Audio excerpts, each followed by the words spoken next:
பிரியமானவர்களே, இயேசு கிறிஸ்துவின் இணையற்ற நாமத்தில் உங்களை வாழ்த்துகிறேன். இந்த மன்னாற்றுடைய இன்று டெய்லி பாட்காஸ்டை கேட்கிற உங்கள் ஒவ்வொருவரையும் கர்த்தர் ஆசீர்வதிப்பாராக. சகரியா 11வது அதிகாரம் 7வது வசனம் இப்படியாய் கூறுகிறது: சிறுமைப்பட்ட உங்களை நான் மேய்ப்பேன்.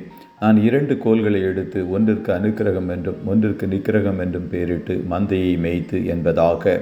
அனுக்கிரகம், நிக்கிரகம் என்னும் கோல், staffs of favour and union என்ற தலைப்பின் கீழ் இன்றைய மன்னாவை தியானிக்கப் போகிறோம். நம்முடைய நல்ல மேய்ப்பனாகிய இயேசு நம்மை அனுக்கிரகம் என்ற கோலாகிய தேவதயவினாலும் கிருபையினாலும் மேய்க்கிறவர். நிக்கிரகம் அல்லது அழிவு என்ற கோலை குறித்து மற்ற மொழிபெயர்ப்புகளில் ஒன்றிப்பு அல்லது ஐக்கியம் என்று எழுதப்பட்டிருக்கிறது. அது நம்முடைய மேய்ப்பனாகிய கிறிஸ்துவோடு நமக்கு காணப்படுகிற ஐக்கியத்தை வெளிப்படுத்துகிறது. நாம் இயேசுவோடு கூட ஐக்கியமாய் காணப்படும் போது, அவரோடு கூட நல்ல உறவில் காணப்படும் போது, அவருடைய தயவும் கிருபையும் நம்முடைய வாழ்க்கையில் அதிகமாக வெளிப்படும் என்பதை அறிய முடிகிறது. தகுதி இல்லாதவர்களுக்கு தேவன் அருளும் ஈவுதான் கிருபை. நான் உங்களை சிநேகித்தேன் என்று கர்த்தர் சொல்லுகிறார். அதற்கு நீங்கள் எங்களை எப்படி சிநேகித்தீர் என்கிறீர்கள். ஏசா யாக்கோபுக்கு சகோதரன் அல்லவா? ஆகிலும் யாக்கோபை நான் சிநேகித்தேன், ஏசாவையோ நான் வெறுத்தேன் என்று மல்கியா 1:2-3 எழுதப்பட்டிருக்கிறது. மூத்தவனாகிய ஏசாவை வெறுத்து இளையவனாகிய யாக்கோபை கர்த்தர் சிநேகித்தார். ஏனென்று அறிய முடியவில்லை. அது கர்த்தருடைய கிருபையாய் காணப்படுகிறது.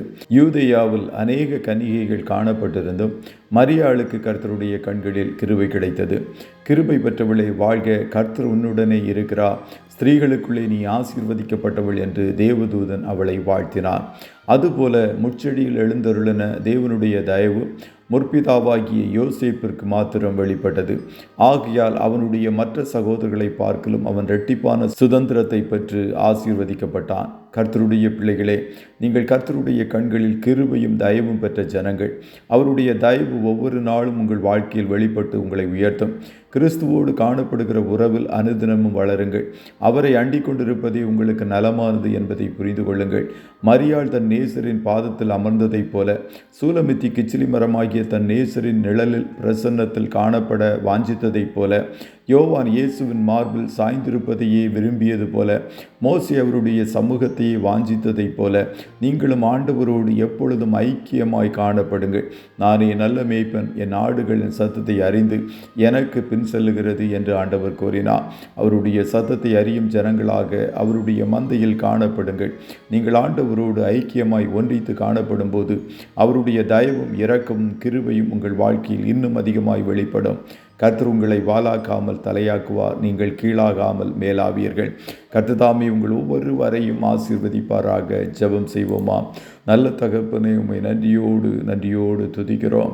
இந்த மன்னாற்றுடைய டெய்லி பாட்காஸ்டை கேட்கிற உடைய பிள்ளைகள் ஒவ்வொருவரையும் கர்த்தர் ஆசீர்வதிப்பீராக. தகப்பனே, உடைய தயவும் கிருபையும் உம்முடைய பிள்ளைகள் வாழ்க்கையில் அதிகமாக இந்த நாட்களில் வெளிப்படட்டும். ஆண்டவரே, உம்முடைய தயவு உம்முடைய பிள்ளைகளை வாழ வைக்கட்டும் என்று சொல்லி ஜெபிக்கிறோம். உம்முடைய பிள்ளைகளாகிய நாங்கள் எப்போதும் உம்மோடு இணைந்து ஐக்கியமாய் ஒன்றித்து காணப்பட எங்களை அர்ப்பணிக்கிறோம். இன்றைய தினம் உம்முடைய பிள்ளைகள் கையிடுகிற எல்லா வேலைகளையும் ஆசீர்வதியும்.